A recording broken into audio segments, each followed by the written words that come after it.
السلام علیکم ورحمۃ اللہ وبرکاتہ۔ ڈیلی 1 پیج کے شعبے سے آج کے پیج کا نمبر ہے 573۔ سورۃ الجن، آیات ہیں 14 سے لے کر 28 تک۔ اعوذ باللہ من الشیطان الرجیم۔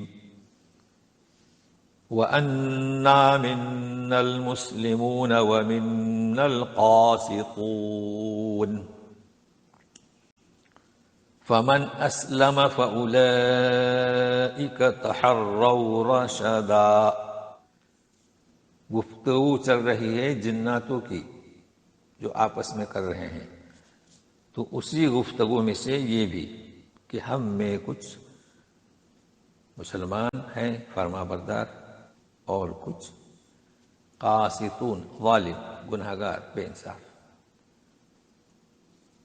یہ وہ کہہ رہے ہیں، اور جو کوئی فرما بردار ہو، مسلم ہو، تو یہی تو وہ لوگ ہیں جنہوں نے راہ راست کا قصد کیا۔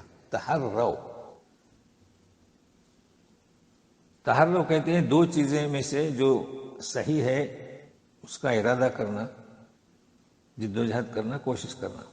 تو انہوں نے، جناتوں نے صحیح راہ کو اختیار کیا، کلام الہی کی جامعیت۔ اور آسان کیے دیتے ہیں ہم، جیسے جنگل میں جاتے ہیں، نماز کا وقت ہوتا ہے، تو لوگ اتنے ماہر تھے پہلے کہ چاند کو دیکھ کر یا سورج کو دیکھ کر وہ معلوم کرتے تھے کہ قبلہ کس طرف ہے۔ اس کا نام کیا؟ تحری۔ یہ تو نام ہے، تو یہ تحرو۔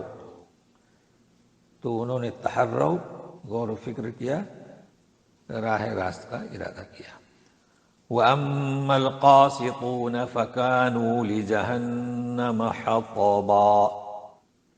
اور یہ کہ ظالم گنہگار یہ جہنم کا ایندھن ہوں گے۔ یہاں تک جناتوں کا آپس میں کلام کرنا ختم ہوا۔ اب اگلی آیات قریش کے تعلق سے، عرب مشرکین کے تعلق سے۔ وَأَن لَوِ اسْتَقَامُوا، اصل میں وَأَن لو استقاموا، تو نون کو لام میں ادغام، وَأَل، اور حمزۃ الوصل حذف، واو کے نیچے زیر۔ وَأَن لَوِ اسْتَقَامُوا عَلَى الطَّرِيقَةِ لَأَسْقَيْنَاهُم مَّاءً غَدَقًا۔ اگر یہ صحیح راستے پر ثابت قدم رہتے، طریقہ الف لام کے ساتھ آیا ہے، تو ایسی صورت میں ہم انہیں وافر پانی پلاتے۔ پانی پلانے سے مراد بارش برستی، یہ پیتے، جانور پیتے، کھیتیاں پیتی، یہ مراد ہے۔ مگر یہ کہ انہوں نے ایسا نہیں کیا۔ اب جب نہیں کیا تو سنیے، لِنَفْتِنَهُمْ فِيهِ وَمَنْ يُعْرِضْ عَنْ ذِكْرِ رَبِّهِ يَسْلُكْهُ عَذَابًا صَعَدًا۔ اب نہیں کیا تو جو کچھ ہم نے نعمتیں انہیں دے رکھی ہیں وہ فائدہ اٹھا رہے ہیں، ہم اس میں انہیں آزمائیں گے، وقت آنے تک، ان کا مہلت تک۔ اور جو کوئی اپنے رب کے ذکر سے اعراض کرتا ہے، منہ موڑ لیتا ہے، تو ہمارا طریقہ یہ ہے کہ یسلکہ، اللہ تعالیٰ اسے مبتلا کرتا ہے سخت عذاب، سعادہ سخت۔ تو گرفتار ہوتے ہیں، یعنی کسی عذاب میں یا کسی مشکلات میں، اور ایک وقت جب ختم ہو جائے گا تو پھر عذاب ہی عذاب ہے۔ وَأَنَّ الْمَسَاجِدَ لِلَّهِ فَلَا تَدْعُوا مَعَ اللَّهِ أَحَدًا۔ اس آیت کو نوٹ کر لیں کہ یقیناً بلا شبہ مسجدیں، مسجد کی جمع مساجد، اللہ کے لیے، مطلب مسجدیں اللہ کے لیے مختص کی جاتی ہیں، اللہ کی عبادت کے لیے بنائی جاتی ہیں، لہذا مسجدوں میں اللہ کے ساتھ کسی کو مت پکارو۔ اس کا مطلب یہ نہیں کہ مسجدوں کے باہر پکارو، نہیں، مطلب ہے کہ ذرا عقل سے کام لو کہ تم نے خود ہی مسجدوں کو بنایا تاکہ اللہ کی عبادت کرو، پھر اسی گھر میں دوسروں کو پکارتے ہو، یہ مطلب ہے۔ جیسے کہ قریش، انہوں نے بھی بت رکھے تھے، اور آج کل ہمارے بھائی کیا کرتے ہیں، بعض مساجد میں آپ جب نماز کے لیے کھڑے ہوتے ہیں تو امام کے سر کے اوپر یا محمد لکھا ہوا نظر آتا ہے بڑے حروف میں، یعنی محراب پر، سر کے اوپر سے میری مراد، تاکہ سبوں کو نظر آئے، چھپتا نہیں ہے نیچے۔ چلو بھائی صرف امام کے لیے ہے تو کیا ہے، یعنی ہم آواز دیتے ہیں اشہد ان لا الہ الا اللہ اذان میں، اور رسول کے بارے میں بھی کہ وہ رسول ہیں، پھر یہ کیا؟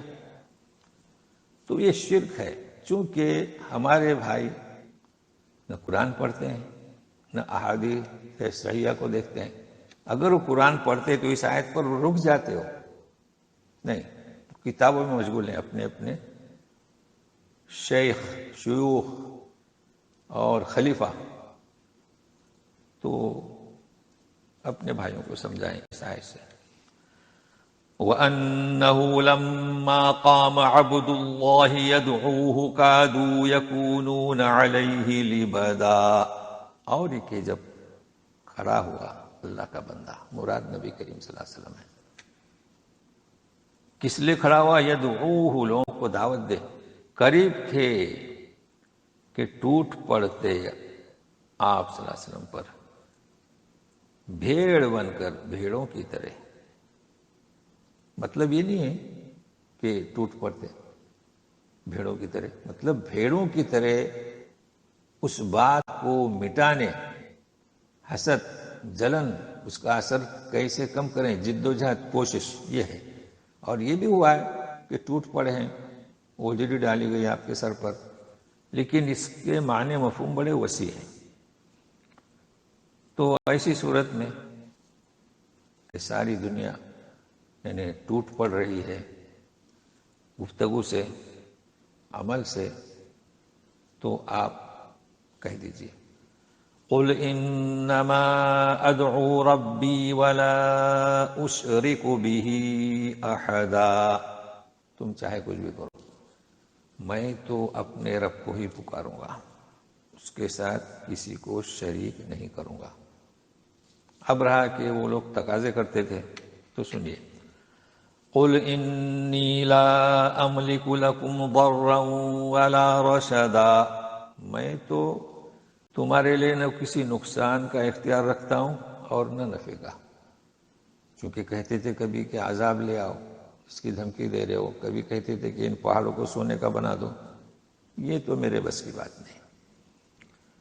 قل انی لن یجیرنی من اللہ احد ولن اجد من دونہ ملتحدا، کہہ دو کہ یقیناً مجھے اللہ سے کوئی نہیں بچائے گا، کوئی نہیں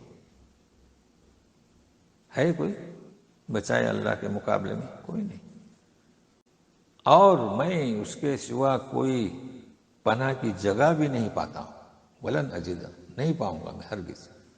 مطلب ہے کہ میں تو اپنے ذکر پر باقی رہوں گا، اگر میں نے ایسا نہیں کیا تو اللہ سے کے مقابلے میں نہ کوئی مجھے پناہ دے گا اور نہ بچائے گا، اور نہ میں کوئی پناہ کی جگہ پاؤں گا۔ تو اب میرا کام کیا؟ الا بلاغا من اللہ ورسالاتہ ومن يعص الله ورسوله فإن له نار جہنم خالدین فیہا ابدا، میرا کام تو صرف اللہ کی جانب سے اس کی باتوں کو اور اس کے پیغامات کو، رسالات پہنچانا ہے۔ اب رہا کہ میں تو پہنچاتا ہوں اللہ کا کلام، تو جو کوئی اللہ اس کے رسول کی نافرمانی کرتا ہے تو اس کے لیے جہنم، نار جہنم، فإن له نار جہنم خالدین فیہا ابدا، ہمیشہ ہمیشہ اس میں رہے گا۔ حتی اذا رأوا ما یوعدون فسیعلمون من اضعف ناصرا واقل عددا۔ اب یہ نہیں مانتے تو کب تک نہیں مانیں گے؟ یہاں تک کہ جب دیکھیں گے جس کا ان سے وعدہ کیا جا رہا ہے، تب پتہ چلے گا کہ کون ہے مدد کیے جانے میں کمزور، من اضعف ناصرا، اور کون کس کی جماعت قلیل ہے۔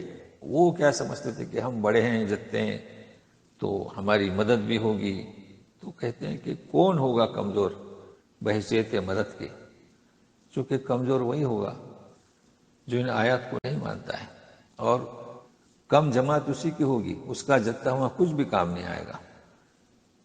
لہٰذا جو نافرمانی کر رہے ہیں وہی کمزور ہوں گے بحیثیت مدد کیے جانے کے اور تعداد میں بھی، اس لیے کہ ان کا جتنا کچھ کام نہیں آئے گا۔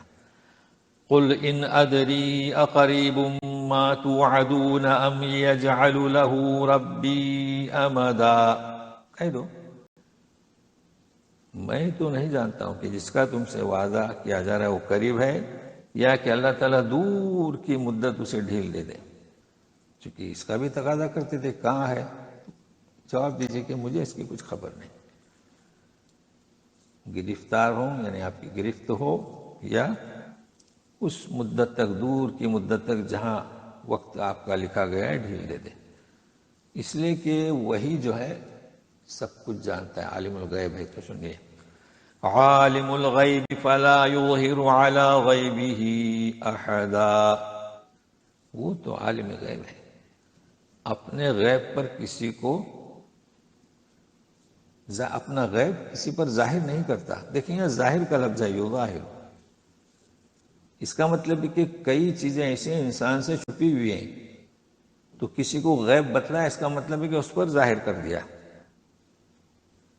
ہاں ظاہر کرتا ہے، یہ ظاہر کرنے کا لفظ بہت اہم ہے۔ کس پر؟ سنیے، إِلَّا مَنِ ارْتَضَىٰ مِن رَّسُولٍ فَإِنَّهُ يَسْلُكُ مِن بَيْنِ يَدَيْهِ وَمِن خَلْفِهِ رَصَدًا، من ارتضیٰ میں راہ پور پڑی جائے گی، اس لیے کہ نون کا کسرہ عارضی ہے، اصلی نہیں۔ ہاں جس رسول سے راضی ہو، مطلب ہے کیا؟ رسول کے بھی مختلف فرائض ہوتے ہیں اپنی رسالت کو انجام دینے میں، تو جس رسول سے کچھ کام لینا چاہتا ہے اس کام کے تحت، اس فریضے کے تحت جو ضروری ہے اسے، تو وہاں غیب کو ظاہر کرتا ہے۔ اور پھر مزید یہ کہ جب ظاہر کرتا ہے غیب کو، یعنی جب وحی الہی نازل ہوتی ہے تو آگے پیچھے سے پہرے دار لگا دیتا ہے۔ جب وحی نازل ہوتی ہے تو ظاہر ہے کہ کچھ باتیں ظاہر کی جاتی ہیں، تو آگے پیچھے پہرے دار، کون؟ فرشتے، تاکہ شیطان قریب نہ جائے۔ ایسا کیوں؟ لِيَعْلَمَ أَن قَدْ أَبْلَغُوا رِسَالَاتِ رَبِّهِمْ وَأَحَاطَ بِمَا لَدَيْهِمْ وَأَحْصَىٰ كُلَّ شَيْءٍ عَدَدًا، تاکہ جانے کہ اپنی رب کے پیغامات کو پہنچا دیا اور آس پاس کی تمام چیزوں کا وہ احاطہ کیے ہوئے ہے، اور ہر چیز کی گنتی کو شمار کر رکھا ہے۔ اب جانے کون؟ اللہ تعالیٰ تو سب جانتے ہیں، اللہ بھی مراد ہو سکتا ہے اس سے، مگر ایک عملی طور پر وہ ثابت عمل کو دیکھنا چاہتے ہیں۔ ایک چیز فرشتے جانے، انبیاء جانے،